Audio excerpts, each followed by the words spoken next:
और अब खबर चुनाव से जुड़ी हुई। यूपी चुनाव के लिए सभी पार्टियों ने अपनी कमर कस ली है। उम्मीदवारों की लिस्ट जारी होने के साथ साथ नामांकन का दौर भी जोर शोर से चल रहा है और इसी पूरी प्रक्रिया में एक बार फिर प्रदेश के बाहुबली नेता सुर्खियों में है।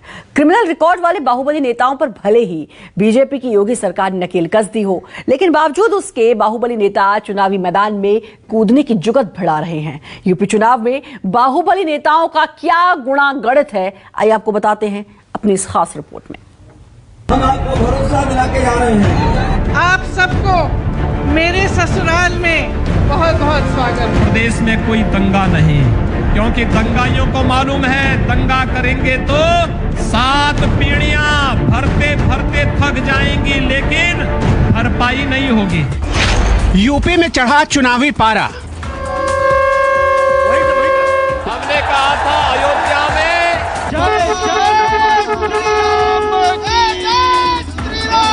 मैं लड़की हूँ, लड़ सकती हूँ। हर किसी के पास जीत का नारा। तो पैदा करे खाई, समझ लेना वही है भाजपाई। जो गरीबों का पैसा लूट करके पिछली सरकारों ने भर भर करके दीवालों के अंदर भरा हुआ था, तो सबसे पहले बुरा लगा था समाजवादी पार्टी के बबुआ को। समाज के लोगों का भी हर स्तर पर काफी ज्यादा शोषण एवं उत्पीड़न आदि हुआ है। मैदान में उतर कई महारथी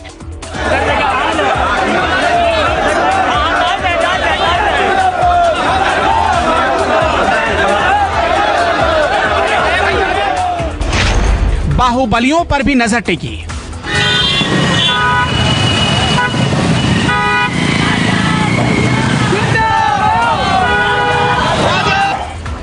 लोकतंत्र के महापर्व में छोटी बड़ी पार्टियां मिलाकर उत्तर प्रदेश में करीब 300 से ज्यादा दल हैं और हर दल अपने अपने इलाके में जीत का दावा कर रहे हैं। लेकिन प्रदेश में सीधा और तीखा मुकाबला इन्हीं 4 दिग्गजों के बीच है और हर पार्टी अपने अपने हिसाब से जनता का मूड भांपने और वोट अपने पाले करने की जुगत में जुट गई है। हर बार की तरह इस बार भी विधानसभा चुनाव में बाहुबली उम्मीदवारों पर सबकी नजर लगी हुई है। योगी सरकार की सख्त नीति और आपराधिक रिकॉर्ड वाले उम्मीदवारों से भले ही बड़े राजनीतिक दलों ने किनारा कर लिया हो, लेकिन धन, बल और बंदूक के दम पर सत्ता की सीढ़ियों तक पहुंचने वाले ऐसे कई बाहुबली हैं जो अभी भी विधानसभा तक पहुंचने की जुगाड़ में लगे हुए हैं। पिछले विधानसभा चुनाव तक उत्तर प्रदेश की राजनीति में बाहुबलियों का बोलबाला था, लेकिन योगी सरकार ने बाहुबलियों पर नकेल कसी और उनकी गैर कानूनी संपत्तियों पर बुलडोजर चलाया और हिस्ट्री शीटर्स पर नकेल कसने की कार्रवाई की। इतना ही नहीं, बीजेपी की तरफ से बाहुबलियों को टिकट नहीं देने के फैसले ने भी प्रदेश की सियासत में बड़ा बदलाव किया। योगी सरकार में जब से बाहुबली नेताओं और हिस्ट्री सीटर्स पर नकेल कसी गई है, तब से खुद को बाहुबली कहलवाने वाले ये नेता 2 खेमों में बट गए हैं। एक खेमा बीजेपी विरोधी है तो दूसरा उसका समर्थक। अब जब चुनाव सामने है तो समर्थक और विरोधी दोनों ही नए ठिकानों की तलाश में हैं और इसमें अहम रोल अदा कर रहे हैं यूपी के छोटे राजनीतिक दल। लेकिन सियासत के शतरंज में हर नियम की कार्ड तैयार कर ही ली जाती है और सियासी दल इन चालों को बखूबी जानते हैं और अब चुनावी मौसम में इन चालों से अपने मोहरों को फिट करने के लिए बाहुबलियों ने भी तैयारी शुरू कर दी है। बाहुबली बैकडोर से टिकट लेकर अपने पसंदीदा दलों से चिपके रहने की कोशिश में है, यानी बीजेपी और दूसरी बड़ी पार्टियां अपनी छोटी सहयोगी पार्टियों के रास्ते बाहुबलियों को चुनावी अखाड़े में उतारने की तैयारी में है। बीएसपी के पूर्व सांसद और बाहुबली नेता धनंजय सिंह, क्रिमिनल केस में आरोपी धनंजय सिंह 2 बार एमएलए रहे, 2009 में सांसद बने और 2011 में बीएसपी से निकाले गए। अब बाहुबली धनंजय सिंह का झुकाव बीजेपी की तरफ है। धनंजय सिंह अब अपना दल एस से चुनाव लड़ सकते हैं। मल्हान सीट पर उन्हें निषाद पार्टी भी चुनाव लड़ा सकती है। साफ है, बीजेपी से धनंजय सिंह को टिकट मिलने का कोई चांस नहीं, इसलिए वो अपना दल एस और निषाद जैसी छोटी पार्टियों के संपर्क में है। इतना ही नहीं, धनंजय सिंह के करीबी अजय सिंह सिपाही और अतरौलिया से अखंड सिंह भी निषाद पार्टी के ही संपर्क में बताए जा रहे हैं। बीकापुर से बीएसपी के पूर्व विधायक जितेंद्र सिंह बबलू हैं। बाहुबली जितेंद्र सिंह बबलू पर कई क्रिमिनल केस दर्ज हैं। जितेंद्र सिंह बबलू बीजेपी में शामिल होने में नाकाम रहे और अब निषाद पार्टी के टिकट पर चुनाव लड़ने की कोशिश में हैं। पूर्व एमएलसी बाहुबली विनीत सिंह भी चुनाव लड़ना चाहते हैं। विनीत सिंह अपना दल एस से टिकट की जुगत में है। इसके अलावा वाराणसी से निर्दलीय एमएलसी बाहुबली ब्रजेश सिंह भी टिकट के लिए लाइन में है। माफिया से नेता बने मुख्तार अंसारी चुनाव लड़ सकते हैं। एसबीएसपी के प्रमुख ओम प्रकाश राजभर ने अंसारी को टिकट देने के संकेत दिए हैं। दूसरी तरफ अयोध्या की गोसाईगंज से विधायक रहे अभय सिंह, सुल्तानपुर के बाहुबली चंद्रभद्र और यशभद्र सिंह, आजमगढ़ के बाहुबली रमाकांत और उमाकांत यादव भी छोटी पार्टियों से आस लगाए। बीकापुर से बीएसपी के पूर्व सांसद जितेंद्र सिंह बबलू वही नेता हैं जिनके ऊपर रीता बहुगुणा जोशी के घर जलाने का आरोप लगा था। बीजेपी ने बबलू से दूरी तो बनाए रखी है, लेकिन बबलू निषाद पार्टी के जरिए बैकडोर से एंट्री करने की कोशिश में है। ठीक इसी तरह से मुख्य राजनीतिक दलों ने भी अपने सहयोगी दलों के माध्यम से बाहुबलियों पर दांव लगाने की पूरी तैयारी कर ली है और इसमें समाजवादी पार्टी गठबंधन काफी आगे भी निकल चुका है। उधर अतीक अहमद चुनाव लड़ेंगे या नहीं इसकी घोषणा तो नहीं हुई, लेकिन उनकी पत्नी शाइस्ता परवीन असदुद्दीन ओवैसी की पार्टी AIMIM में शामिल हो चुकी हैं। यानी चुनाव में अतीक अहमद और उनकी पत्नी उतरी तो मुमकिन है टिकट भी AIMIM से ही मिलेगा।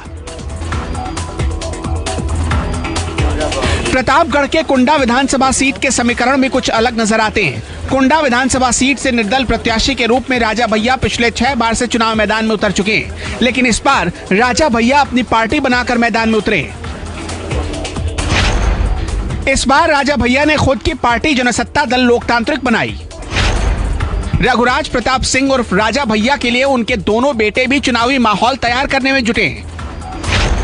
कुंडा विधानसभा सीट से राजा भैया लगातार 6 बार 50,000 से अधिक वोटों से जीत का परचम लहराने में कामयाब रहे।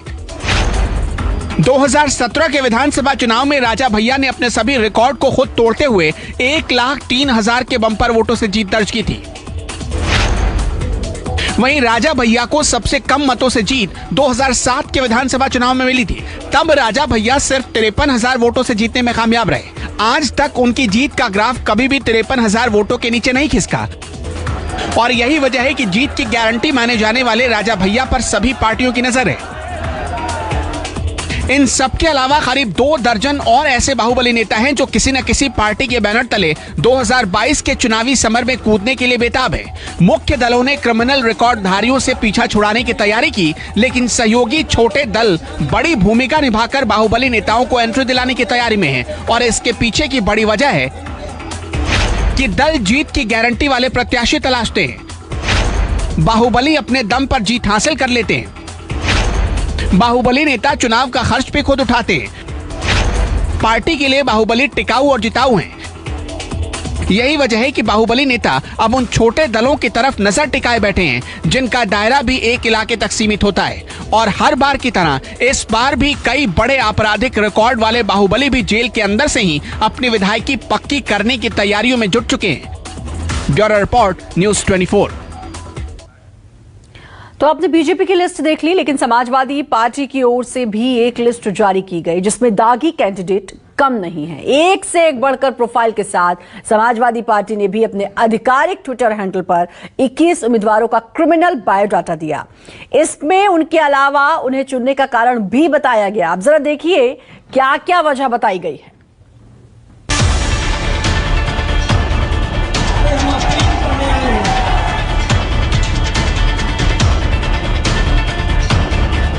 समाजवादी पार्टी के उम्मीदवार नाहिद हसन की गिरफ्तारी की ये तस्वीरें सिर्फ कुछ दिन पुरानी हैं, जब पुलिस कैराना से सपा उम्मीदवार नाहिद हसन के हाथों में हथकड़ी डालकर ले गई थी। नाहिद को गैंगस्टर एक्ट में गिरफ्तार किया गया था, लेकिन चुनावी माहौल में किसी भी पार्टी को आपराधिक रिकॉर्ड वाले लोगों को टिकट देने से कोई परहेज नहीं है। बीजेपी हो या समाजवादी पार्टी, हर किसी को फायदा नजर आ रहा है। फिर प्रत्याशी का रिकॉर्ड कैसे भी क्यों ना हो, चुनाव दहलीज पर है, तभी तो हर पार्टी अपने आप को दूध का धुला बता रही है। लेकिन हकीकत यह है कि दागी उम्मीदवारों को टिकट देना बड़ी बड़ी पार्टियों की मजबूरी बन गई है। समाजवादी पार्टी को ही ले लीजिए। पार्टी ने अपने ट्विटर हैंडल पर उन उम्मीदवारों की क्राइम कुंडली डाली है जो इस बार साइकिल पर बैठकर चुनाव मैदान में उतरे हैं। ये हैं असलम चौधरी। अखिलेश ने असलम चौधरी पर विश्वास जताते हुए हापुड़ जिले की धौलाना विधानसभा सीट से टिकट दिया है, लेकिन असलम चौधरी पर इतने मुकदमे दर्ज हैं कि इन्हें खुद भी याद नहीं। कभी 10 केस बताते हैं और कभी खुद कहते हैं कि 11 केस दर्ज हैं। यकीन नहीं होता तो खुद सुनिए। 11 मुकदमे जो चल रहे हैं मैंने दे दिया जी। 11 मुकदमे चल रहे हैं, मैंने एफिडेविट सहित दे दिया। 10 मुकदमे चल रहे हैं, 10 के 10 मैंने एफिडेविट में लिख के दिया। सब विचारा नहीं, कहाँ विचारा देने वो भी। समाजवादी पार्टी ने बुलंदशहर की खुर्जा विधानसभा सीट से बंसी सिंह पर भरोसा जताया है, लेकिन बंसी सिंह पर भी केस दर्ज है। बंसी सिंह हाथ का साथ छोड़कर साइकिल पर बैठे। हमारे 3 मुकदमे, एक एमपी के चुनाव का 2009 का और 2017 के आचार संहिता के मुकदमे हैं, और एक कोविड प्रोटोकॉल का मैंने सुना है, मुझे कोई संज्ञान नहीं है, ना मुझे कोई नोटिस मिला है, अभी दर्ज हुआ 2-4 दिन में। ये कोई आपराधिक उस दृष्टि में नहीं आते, ये कानूनी रूप से मुकदमे हैं, लेकिन ये आपराधिक मुकदमे नहीं है। समाजवादी पार्टी की लिस्ट में 1 या 2 नहीं बल्कि दागी उम्मीदवारों की लंबी फहरिस्त है। ज्ञानेंद्र गौतम को अखिलेश यादव ने आगरा उत्तर प्रदेश से मैदान में उतारा है, लेकिन ज्ञानेंद्र गौतम पर भी दागी होने का टैग चस्पा है। हमारी पार्टी से कोई नाराज नहीं है, और प्रेस वार्ता भी हुई है। वो कोई अगर नाराज भी अगर होगा तो उसको मनाने का काम करेंगे। वैसे अगर जिन लोगों ने प्रेस वार्ता कर दी वो कोई अधिकारी रूप से समाजवादी पार्टी सदस्य नहीं है। एक आपराधिक मुकदमा मेरे पास है, उसको मैंने सर्टिफिकेट पे दिया, यहाँ भी दिया है और अपनी पार्टी कार्यालय में दिया।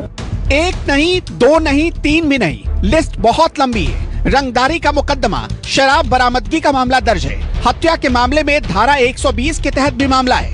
न्यायालय के आदेश का उल्लंघन भी कर रखा है। 302, 307, 120 बी और आईपीसी की धारा 34 भी लगी हुई है। जिन जनाब की एक क्राइम कुंडली है, उसे ही समाजवादी पार्टी ने साहिबाबाद सीट पर अपना उम्मीदवार बनाया है। नाम है अमरपाल शर्मा। ये है योगेश वर्मा। योगेश वर्मा को समाजवादी पार्टी ने मेरठ के हस्तिनापुर विधानसभा सीट से अपना उम्मीदवार बनाया है। योगेश वर्मा पर भी केस दर्ज है, लेकिन साइकिल पर बैठे योगेश वर्मा चुनाव से पहले केस को फर्जी बता रहे हैं। मुकदमा जो अभी दर्ज हुआ है, जो ये मुकदमा जो दर्ज इन्होंने किया है, ये फर्जी मुकदमा दर्ज किया है। मैं बाबा साहब की मूर्ति पे मालार्पण करने गया था। कहाँ, जब हम वहाँ से आ रहे थे तो बाबा साहब की मूर्ति पे मालार्पण मैंने किया, डॉक्टर अंबेडकर जी की, पलहड़ा चौपले पर। और जब मैं वहाँ गया तो दुकान वाले बाहर जो वहीं पे थे, मेरे कोई ऐसे कार्यकर्ता नहीं थे, सिर्फ माला डालने में गले में गया था बाबा साहब की। ये महापुरुषों की माला डालने पे भी ऐतराज कर रहे हैं भाजपा के लोगों ने, वो मुकदमा दर्ज करा दिया। बाहुबली होना कोई गलत नहीं है। बाहुबली कोई भी हो सकता है, एक पहलवान भी बाहुबली हो सकता है। एक मतलब जो है हनुमान जी का मतलब भी नाम जो है उनके भक्तों का भी बाहुबली में गिना जाता है। और जो उन्होंने कहा है उसके बारे में तो मैं केवल इतना ही कहूँगा कि हमने जो कुछ भी है अपने शपथ पत्र में कह दिया है। शपथ पत्र में हम पर केवल 2 मुकदमे हैं, जिसमें एक में माननीय उच्च न्यायालय से इस तरह का निर्देश है जो कि चुनाव संबंधित है, दूसरा भी चुनाव संबंधित है जिसमें चार्ज फ्रेम नहीं हुआ है। अब इस लिस्ट को भी देख लीजिए। समाजवादी पार्टी ने अपने ट्विटर हैंडल पर अपने उन प्रत्याशियों का डेटा जारी किया है जिन पर आपराधिक केस दर्ज हैं। रिजवानुद्दीन को समाजवादी पार्टी ने आगरा साउथ से अपना उम्मीदवार बनाया है। जिस डॉक्यूमेंट को समाजवादी पार्टी ने जारी किया है उसमें क्रिमिनल लिखा है। रिजवान को पार्टी ने क्यों टिकट दिया, अब ये भी जान लीजिए। पार्टी ने माना है कि रिजवानुद्दीन लोगों की मदद करते हैं, लोगों की सेवा करते हैं। इसके आधार पर रिजवान को चुनावी मैदान में उतारा गया है। समाजवादी पार्टी के जिन नेताओं के ऊपर फर्जी मुकदमे राजनीतिक लाभ के लिए दर्ज किए गए, इनका फैसला जनता की अदालत में होगा। वहीं दूसरी तरफ भारतीय जनता पार्टी आपराधिक प्रवृत्ति में लिप्त तमाम नेताओं को लगातार पार्टी में शामिल कराने से कोई गुरेज नहीं कर रही है। ऐसे लोगों को और तमाम मलाईदार पद भी मुहैया करा रही है, चाहे वो गृह मंत्री का पद ही क्यों ना हो। साथ ही साथ जो पुलिस की नजर में फरार है, उसको पुलिस ही खेलने के लिए पिच मुहैया करा रही है। मोहम्मद आदिल को समाजवादी पार्टी ने मेरठ साउथ से मैदान में उतारा है। पार्टी ने मोहम्मद आदिल के जिस डेटा को सार्वजनिक किया उसमें क्रिमिनल लिखा है, यानी प्रत्याशी पर आपराधिक मामला दर्ज है। पार्टी ने मोहम्मद आदिल को टिकट देने की वजह ये बताई कि मोहम्मद आदिल ने जनसेवा का काम किया, सर्दियों में गरीबों को कंबल बांटे हैं। विशाल वर्मा को सपा ने गाजियाबाद से मैदान में उतारा है। विशाल पर 1 केस दर्ज है। पार्टी ने विशाल वर्मा को अच्छी शिक्षा का हवाला देते हुए टिकट दिया है। विशाल ने सुप्रीम कोर्ट में भी एडवोकेट के तौर पर 10 साल प्रैक्टिस भी की है।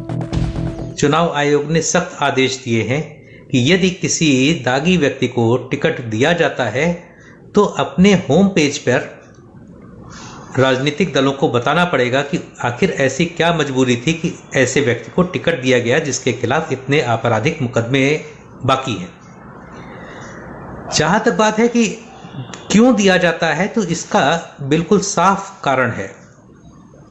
दागी उम्मीदवार, उनके पास मैन पावर होती है, मसल पावर होती है, मनी पावर होती है, तो इसीलिए वो येन केन प्रकारेण चुनाव जीतने में सफल होते हैं।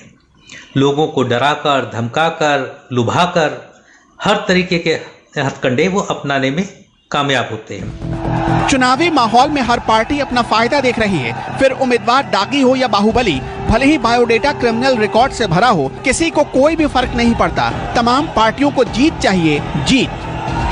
Bureau report, news 24। तो अब देखना होगा कि क्या ये दागी जीत दिलवा पाएंगे, क्या जो ये भरोसा इन पर पार्टियां जता रही हैं उस भरोसे पे ये खरे उतरेंगे या नहीं, ये तो खैर 10 मार्च को ही पता चलेगा। वक्त। नमस्कार, मैं हूं मानक गुप्ता। अगर आपको हमारा ये वीडियो पसंद आया हो तो इसे लाइक और शेयर जरूर करें, और हां, हमें सब्सक्राइब और फॉलो करना ना भूलें ताकि आप देश और दुनिया की कोई खबर मिस ना करें। तो जुड़े रहिए हमारे साथ और देखते रहिए न्यूज़ 24।